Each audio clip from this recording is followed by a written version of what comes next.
हताहत, मरने वालों की तादाद 21,000 के पार। जंग में अपने मकासद हासिल करना आसान नहीं, इसराइल का बयान।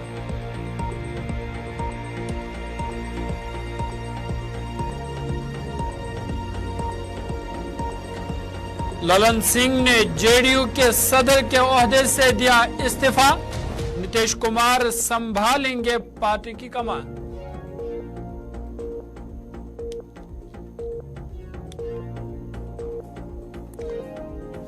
पुंछ मेंढर में सिक्योरिटी फोर्स का मुश्तरका तलाशी ऑपरेशन, पुंछ हमले के 7 दिनों बाद राबता ट्रैफिक बहाल। डॉक्टर फारूक अब्दुल्ला आज सुरनकोट दौरे पर, महबूबा मुफ्ती कल मुतासरीन से करेंगी मुलाकात।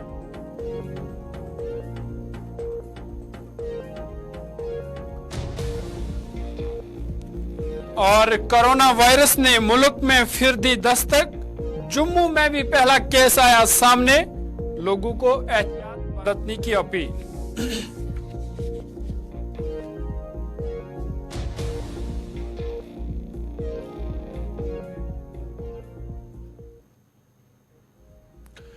आदाब नाजरीन, गुलिस्तान न्यूज देख रहे हैं आप। बड़ी खबरों के बुलेटिन के साथ मैं हूं जुहूर लोलावी। इसराइली फौज के गजा पर जारी हमलों का आज 82वां दिन है और गुज़िश्ता 24 घंटों के दौरान इसराइली बमबारी से 200 से ज्यादा फलस्तीनी जाँ बहक हो गए हैं।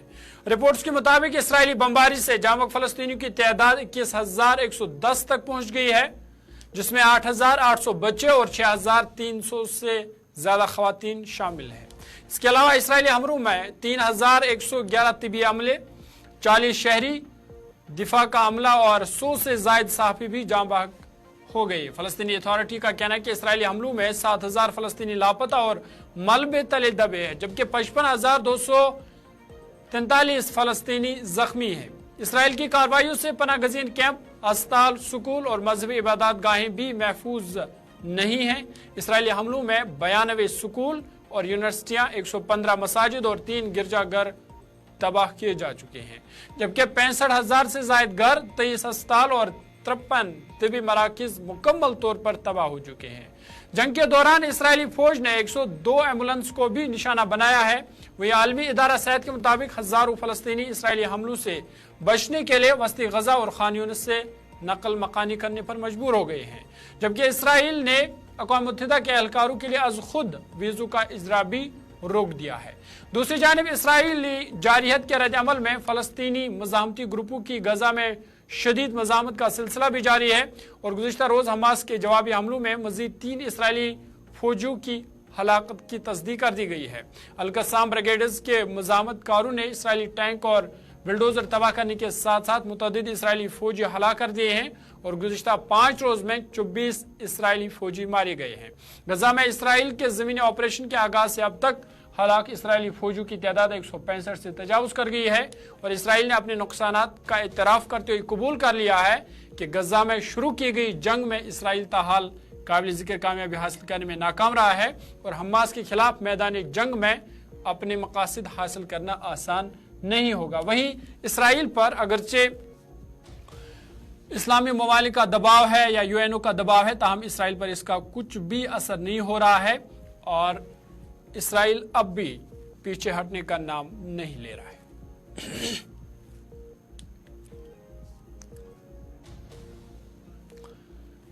चलिए आगे बढ़ते, आपको बता दें कि जनता दल यूनाइटेड की कौमी सदर ललन सिंह ने अपने ओहदे से इस्तीफा दे दिया है और बिहार के वज़ीर आला नीतीश कुमार पार्टी के नए सदर होंगे। ललन सिंह ने पार्टी की कौमी एग्जीक्यूटिव मीटिंग के दौरान सदर के ओहदे से इस्तीफा देने की पेशकश की। उन्होंने नीतीश कुमार को पार्टी का नया कौमी सदर बनाने की तजवीज भी पेश की है। एग्जीक्यूटिव कमेटी ने ललन सिंह का इस्तीफा कबूल कर लिया और नीतीश कुमार को पार्टी का नया कौमी सदर बनाने की तजवीज की हिमायत की है।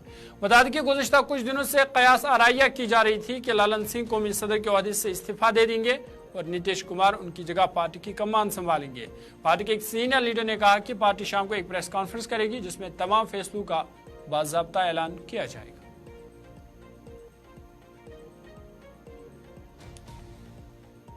के लिए नीतीश कुमार जी को उन्होंने अध्यक्ष बनाने का प्रस्ताव रखा है, तो सर्वसम्मत से राष्ट्रीय कार्य समिति ने नीतीश जी को अध्यक्ष मान लिया। सर, चर्चा है कि नीतीश कुमार संयोजक बन सकते हैं इंडिया अलायंस के। अरे भाई, नीतीश कुमार जी संयोजक के फेरा में हैं।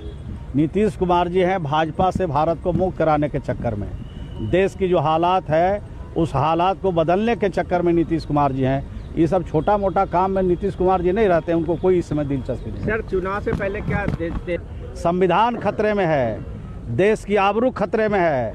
संसद में जो घटनाएं हो रही है ये साबित कर रहा है कि इनके रहते देश सुरक्षित नहीं है। ये चीज़ों के लिए देश में हम लोग चिंतित है। हमको देश बचाना है और भाजपा को जब तक नहीं हटाएंगे तो देश बचने वाला नहीं।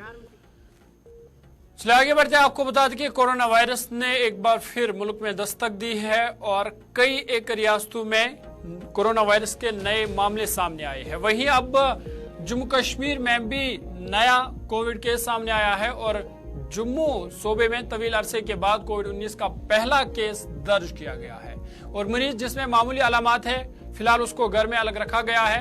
गवर्नमेंट मेडिकल कॉलेज अस्पताल जम्मू के प्रिंसिपल डॉक्टर आशुतोष गुप्ता ने कहा कि शहर में तवील अरसे के बाद पाया जाने वाला पहला केस है और मरीज के नमूने को जेनोम की जांच के लिए भेजा गया है ताकि मालूम किया जा सके कि आया ये नए JN1 झेली किस्म की वजह से हुआ है।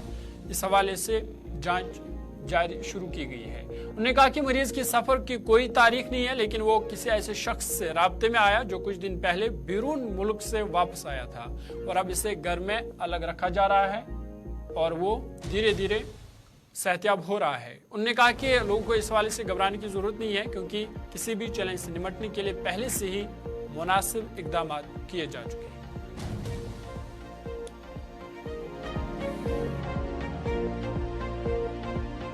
कोविड की टेस्टिंग हमने काफ़ी बढ़ाई है और इनफैक्ट कल हमने काफ़ी देर के बाद एक कोविड-19 का केस भी डिटेक्ट किया है। अभी ये नहीं बता सकते कि जेनोमिक्स के ढंग से ये JN1 है या नहीं या कुछ भी है, उसकी जब जेनोमिक्स होगी तब बताएंगे। लेकिन हम पूरे तैयार हैं। जैसे as per instruction of government of India हमने टेस्टिंग बढ़ाई है, कियोस्क खोले हैं GMC में भी और SMGS हॉस्पिटल में भी। किसी पेशेंट को भी अगर ILI इन्फ्लुएंजा लाइक इलनेस हो, जैसे खांसी है, गला खराब, फीवर है, तो उनको टेस्ट के लिए हमें सजेस्ट करते हैं दे शुड बी टेस्टेड, ताकि अगर कोविड-19 है तो हम प्रॉपर प्रिकॉशन लें। जो पॉजिटिव आए हैं क्या वो माइल्ड इलनेस है, उनको कांटेक्ट था किसी से जो बाहर से ट्रैवल किया था किसी ने, तो otherwise he is being managed very nicely. घर में होम मैनेजमेंट है, होम आइसोलेशन में है, सीरियस नहीं है। आगे बढ़ते हैं। पूंछ में वाक़ा बफलियाज इलाके में हुए मिलिटेंटों के हमले के बाद आज 9वें रोज भी फोर्स का सर्च ऑपरेशन जारी है। वहीं खबर यह भी है कि मेंढर में भी सिक्योरिटी फोर्स ने मुश्तरका तलाशी ऑपरेशन शुरू किया है। तो हम आपको बता दें कि हमले के 7 दिनों के बाद इलाके के राबता सड़क को ट्रैफिक के लिए बहाल कर दिया गया है। सरहदी जिला पूंछ के बफलियाज इलाके के सावनी गांव में 9 रोज कबल फौजी गाड़ी पर मिलिटेंटों ने हमला किया, जिसके बाद डेरा गली बफलियाज राबता सड़क को गाड़ियों की आमदोरफ्त के लिए बंद कर दिया था। ये सड़क मुगल शाहरा के साथ राजौरी के मुख्तलिफ इलाका जात को जोड़ने का वाहिद रास्ता है, जिसको डेरा गली के जंगलाती इलाके में चल रहे सर्च ऑपरेशन की वजह से बंद कर दिया गया था।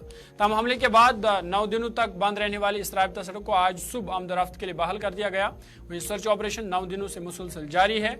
मामूल के मुताबिक डेरा गली में आर्मी चेक पोस्ट पर चेकिंग के बाद गाड़ियों को आने जाने दिया जा रहा है। सर्च ऑपरेशन के दौरान इस सड़क को सिक्योरिटी वजूहात की बिना पर बंद रखा गया था। ताहम सर्च ऑपरेशन अभी भी जारी है, लेकिन सड़क पर गाड़ियों की आमदोरफ्त को बहाल कर दिया गया। इधर आज नेशनल कॉन्फ्रेंस के सदर डॉक्टर फारूक अब्दुल्ला भी इलाके का दौरा कर रहे हैं, जिस दौरान वो फौजी हिरासत में जांबाग अफराद के लवाकीन के साथ मुलाकात करेंगे, जबकि हिरासत में हुए जख्मी शहरियों की अस्पताल में अयादत भी करेंगे। वही खबर यह भी है कि कल PDP सदर और साबिक वज़ीर आला जम्मू कश्मीर महबूबा मुफ्ती भी सरनकूर का दौरा करने वाली है, जहां वो मुतासरीन से मुलाकात करेंगी।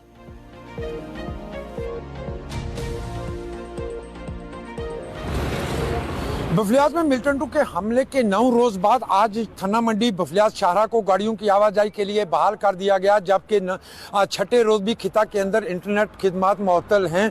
जबकि दूसरी तरफ बड़े पैमाने पर सर्च ऑपरेशन का सिलसिला जारी है। वहीं दूसरी तरफ अगर बात करें सियासी लीडरान के मुतासरीन से मिलने का सिलसिला भी लगातार ही देखने को मिल रहा है। खिता के अंदर आज से 9 रोज़ कबल बफलियाज के नज़दीक मिलिटेंटों ने 2 आर्मी की गाड़ियों पर हमला किया था, जिसमें 4 फौजी जवान जाँ बाग और दीगर 2 जख्मी हुए थे, जिसके बाद थाना मंडी बफलियाज शाहरा को गाड़ियों की आवाजाही के लिए बंद कर दिया गया था। 9 रोज़ बाद आज शाहरा को बहाल कर दिया गया है, जबकि इंटरनेट खदमात आज छठे रोज़ भी मुअत्तल रही। वहीं दूसरी तरफ गुज़िश्ता कई दिनों से लगातार देखने को मिल रहा है कि सियासी लीडरान के दौरे भी शुरू हो चुके हैं, जहां कल भाजपा के रियासती सदर रविंदर रैना ने सुरंगकोट में मुतासरीन से मुलाकात की थी, वहीं आज डॉक्टर फारूक अब्दुल्ला भी मुतासरीन से मिलने के लिए पहुंच रहे हैं। राहुल सूदन के साथ जमशेद मलिक, गुलिस्तान न्यूज़, राजौरी।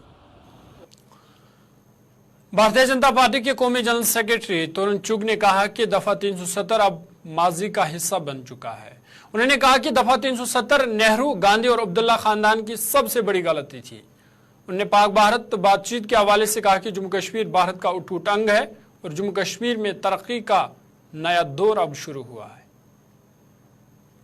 देश के सर्वोच्चतम न्यायालय ने, संवैधानिक पीठ ने फैसला कर दिया है और 370 अब समाप्त हो चुका है। वो अब इतिहास का किस्सा व हिस्सा बन चुकी है और 370 नेहरू, गांधी, अब्दुल्ला परिवार की इस सदी की सबसे बड़ी ब्लंडर थी है। वैसे तो उन्होंने जिंदगी में बहुत हिमालयन ब्लंडर्स की, ये लेकिन सबसे बड़ी ब्लंडर थी। दूसरी तरफ फारूक अब्दुल्ला साहब भी लगातार बयान दे रहे हैं कि पाकिस्तान से बातचीत होनी चाहिए, वरना जो हालात हैं वो गाजा और फिलिस्तीन से हो जाएंगे। और मैं देख रहा हूं कि घाटी से कई नेताओं के इस तरह के बयान आ रहे हैं। जम्मू कश्मीर का पग पग भूमि भारत की भूमि है और उसकी शांति के लिए, उसके विकास के लिए एक नई गाथा लिखी जा रही है।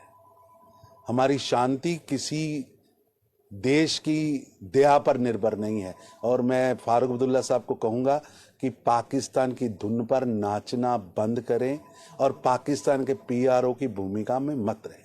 एक अहम और सवाल है, आज नीतीश कुमार को जेडीयू का अध्यक्ष चुन लिया गया है। कई दिनों से लगातार उठापटक चल रही थी और जेडीयू भी लगातार खलबली मची हुई थी, तो बीजेपी का क्या स्टेप रहेगा, क्योंकि बहुत सारे लीडर अब बीजेपी की तरफ भी देख रहे हैं। ये जेडीयू का आंतरिक मसला है और असल में राम मंदिर के इफ्तिताह की तकरीब के लिए अपोजिशन की जानिब से दावतनामे को मुस्तरद करने पर उत्तराखंड के वज़ीर आला पुष्कर सिंह धामी ने कहा कि हर कोई राम मंदिर के लिए तवील अरसे से इंतजार कर रहा था और वज़ीर आज़म मोदी की क़यादत में ये मुमकिन हुआ है। उन्होंने कहा कि दुनिया इस तारीखी लम्हे का मुशाहिदा कर सकेगी। इफ्तिताह में शिरकत से इनकार करने वाले लोग कभी नहीं चाहते थे कि राम मंदिर की तामीर हो, उनसे किसी भी किस्म की उम्मीद रखना बेकार है। पूरे देश के लोगों ने बहुत लंबे समय से ये प्रतीक्षा की थी कि भगवान राम का मंदिर बनना चाहिए, भव्य दिव्य मंदिर होना चाहिए, रामलला अपने घर में विराजमान होने चाहिए। तो हमारे देश के यशस्वी प्रधानमंत्री मोदी जी के नेतृत्व में, उनकी कर्मठता से, जीवटता से, उनके नेतृत्व से ये मार्ग प्रशस्त हुआ और पूरे देश दुनिया के लोगों को इस ऐतिहासिक क्षण का साक्षी होने का सौभाग्य प्राप्त हो रहा है। मैं भी उनमें से एक हूँ। सबको अच्छा लग रहा है, पूरी देश दुनिया के लोगों को अच्छा लग रहा है। जितने राष्ट्र भक्त हैं, राम भक्त हैं, सभी उत्साहित हैं। और सर, विपक्षियों को निमंत्रण दिया गया है, लेकिन वो वहाँ शामिल होने को लेकर असमंजस में, यहाँ तक शिवसेना के नेता हैं संजय राउत, उन्होंने कह दिया यूपी में बीजेपी की सरकार है, उन्होंने राम को किडनैप कर लिया है। देखिए, ये सब लोग, जो भी लोग आज इस प्रकार की बातें कर रहे हैं, वो कभी राम मंदिर के पक्ष के लोग नहीं हैं। कभी नहीं चाहते थे कि भगवान राम का मंदिर बने। लंबे समय तक आज कांग्रेस जिस गठबंधन को लीड कर रही है, उनके नेताओं ने, कपिल सिब्बल जी ने, उनकी पार्टी ने किस प्रकार से राम मंदिर के बनने के मार्ग में रोड़े अटकाए हैं, ये भारत की जनता भूल नहीं सकती, देश के राम भक्त कभी भूल नहीं सकते। इसलिए उनसे किसी प्रकार की भी अपेक्षा नहीं की जा सकती। देखिए, पूरे देश के लोगों ने बहुत लंबे समय से ये प्रतीक्षा की थी। यौम जमहूरिया परेड 2024 में दिल्ली और पंजाब के रियासती टेबलू को शामिल न किए जाने पर दिल्ली के वज़ीर सेहत सौरभ भारद्वाज ने कहा कि मुल्क की राजधानी दिल्ली के यौम जमहूरिया की झलक को मरकजी हुकूमत ने 3 सालों से मुस्तरद कर दिया है। उन्होंने कहा कि 2022 में थीम रिजालो 75 थी, जिसमें मीटिंग के दूसरे दौर में हमारा डिज़ाइन मुस्तरद कर दिया गया था। 2023 में थीम नारी शक्ति थी, हमारे डिजाइन को फिर से मुस्तरद कर दिया गया था। और 2026 में थीम विकसित भारत है और हमारी झांकी को फिर से मुस्तरद कर दिया गया है। यहाँ तक कि आइंदा यौम जमहूरिया की परेड के लिए पंजाब हुकूमत की झांकी को भी मुस्तरद कर दिया। उन्होंने कहा कि मरकज़ी हुकूमत सिर्फ इंतकाम लेने की कोशिश कर रही है। पिछले कई वर्षों से ये देखा जा रहा है कि दिल्ली जो देश की राजधानी है, उसकी जो 26 जनवरी की झांकी होती है, जो हमारा टेब्लो होता है, उसको केंद्र सरकार बार बार रिजेक्ट कर रही है। ये बात बताने योग्य है कि 26 जनवरी की झांकी दिल्ली में ही होती है। दिल्ली देश की राजधानी है। इसके बावजूद 3 साल से लगातार 2022 में दिल्ली की झांकी को रिजेक्ट किया गया, 2023 में दिल्ली की झांकी को रिजेक्ट किया गया और अब 2024 की झांकी के लिए भी दिल्ली सरकार के प्रपोजल को रिजेक्ट कर दिया गया।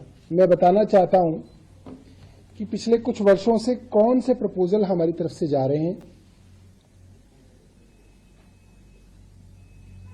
2022 में रिजॉल्व 75 करके टॉपिक था, उसके ऊपर हमारा डिजाइन दूसरे राउंड की मीटिंग में रिजेक्ट कर दिया गया। 2023 में नारी शक्ति विषय था, उसमें भी हमारा डिजाइन रिजेक्ट कर दिया गया और 2024 में विकसित भारत क्राइटेरिया था, उस पर भी दिल्ली सरकार के आइडिया को रिजेक्ट कर दिया गया। अब कल कुछ भारतीय जनता पार्टी के लोग कह रहे थे कि वो तो टॉपिक पे डिपेंड करता है, तो जो टॉपिक है, जो विषय है, वो केंद्र सरकार ही देती है। उस केंद्र सरकार के विषय पे जो राज्य हैं वो अपनी झांकी का प्रपोजल देते हैं, डिजाइन देते हैं, 3D डिजाइन देते हैं और केंद्र सरकार उस प्रपोजल को लगभग बदलती भी है।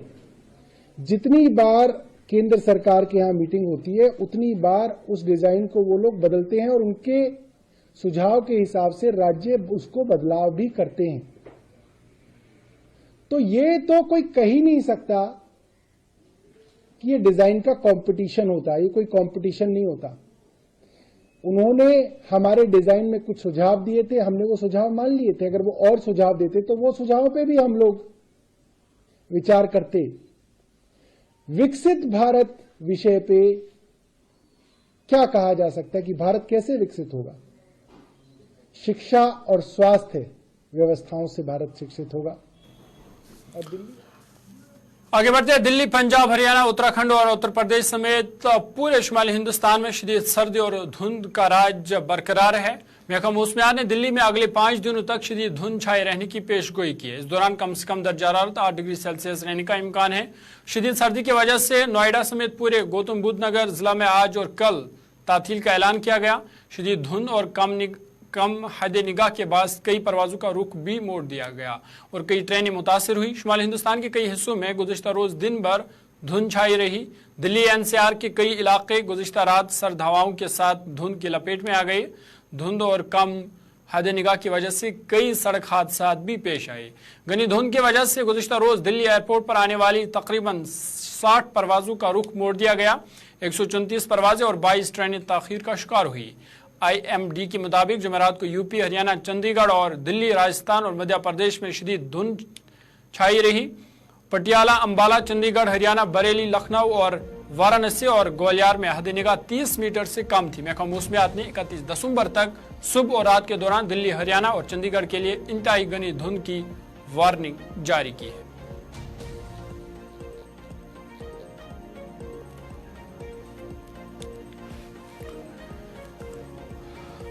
ऑल इंडिया मुस्लिम जमात के ज़ेर एहतमाम आज ग्रैंड मुफ्ती हाउस दरगाह आला हजरत बरेली में एक सेमिनार का इनेकाद किया गया, जिसमें बड़ी तादाद में लोगों ने शिरकत की। इस मौका पर जमात के कौमी सदर मौलाना मुफ्ती शहाबुद्दीन रजवी ने कहा कि हमारे मुल्क की आज़ादी को 75 साल गुजर चुके हैं। हिंदुस्तान की तख्लीक और आज़ादी में हिस्सा लेने वालों ने हमें एक मजबूत आइन दिया है। उन्होंने कहा कि यह आइन दुनिया के आइनों की तरह है और हमारे पास बेहतरीन आइन है। उन्होंने कहा कि हम हिंदुस्तान के शहरियों और खासतौर पर मुसलमानों से अपील करते हैं कि हर शख्स अपने घर में आइन की किताब रखे, खुद भी पढ़े और अपने घर वालों को भी सिखाए, और ये भी कि अगर मदारिस में तलबा को आइन पढ़ाया जाए और समझाया जाए तो ये मुल्क के मफाद में बहुत बड़ा काम होगा।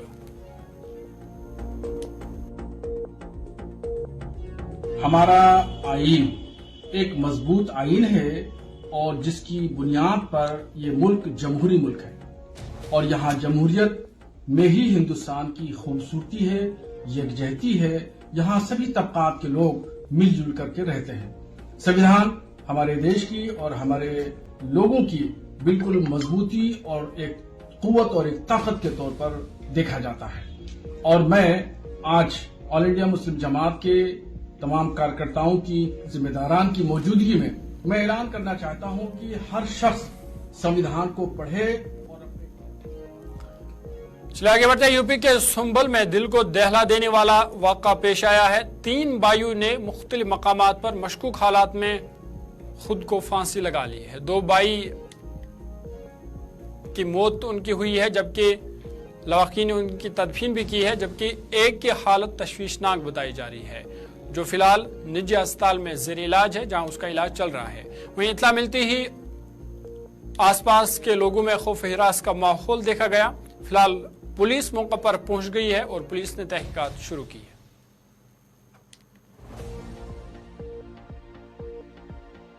मेरे नैने कसे आप समय अपने गिम्मे भैया मेरे अच्छा, कितने बेटे थे आप पर? 3 है मेरे बछड़ा। अच्छा, कितने लोगों ने सुसाइड किया, कितने लोगों की मौत हुई? ये थाना धनारी के अंतर्गत औरंगाबाद गांव में कल एक पान सिंह पुत्र विजय सिंह के द्वारा गृह क्लेश के चलते हुए खेत पर पेड़ से लटककर आत्महत्या की गई थी। इसी सूचना पर उसके भाई ब्रजेश द्वारा भी क्षुब्ध होकर आत्महत्या का प्रयास घर के अंदर किया गया। घर वालों को जब इस चीज़ की पता लगा तो उन्होंने उसको अस्पताल भेजा, जहां पे अभी उपचाराधीन है। यूपी के ईटा में पुलिस ने गाय स्मगलर को गिरफ्तार किया है। गुज़श्ता रात कोतवाली पुलिस और एसओजी टीम ने मुखबिर की इत्तला पर गांव के स्मगलर को गिरफ्तार कर लिया। इनकाउंटर के दौरान पुलिस और गांव तस्कर के दरमियान तसादुम हुआ, जिसमें गाय स्मगलर की टांग में गोली लगी और जख्मी हालत में उसे गिरफ्तार किया गया, जिसके बाद उसे इलाज के लिए अस्पताल में दाखिल कराया गया है। गिरफ्तार मुलजिम की नाश की तलाशी के दौरान पुलिस ने मौका से एक गैर कानूनी पिस्तौल, 3 जिंदा कारतूस, 4 खाली कारतूस, नकदी और एक इको कार बरामद कर ली है। पुलिस मामले की मजीद तहकीकात में जुटी हुई है।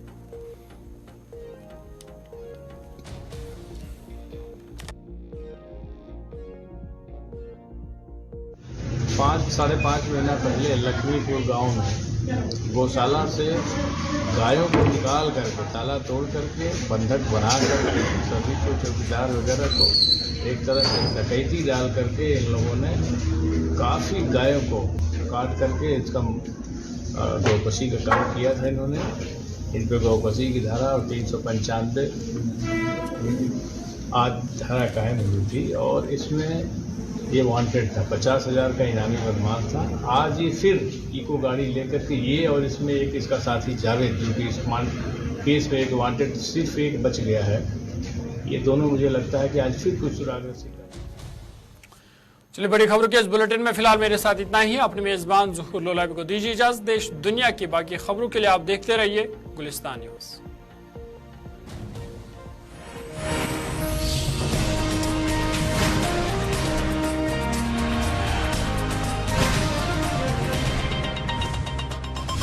लीफोर्ड हेल्थ केयर लिमिटेड, देश की सर्वश्रेष्ठ फार्मास्यूटिकल कंपनी।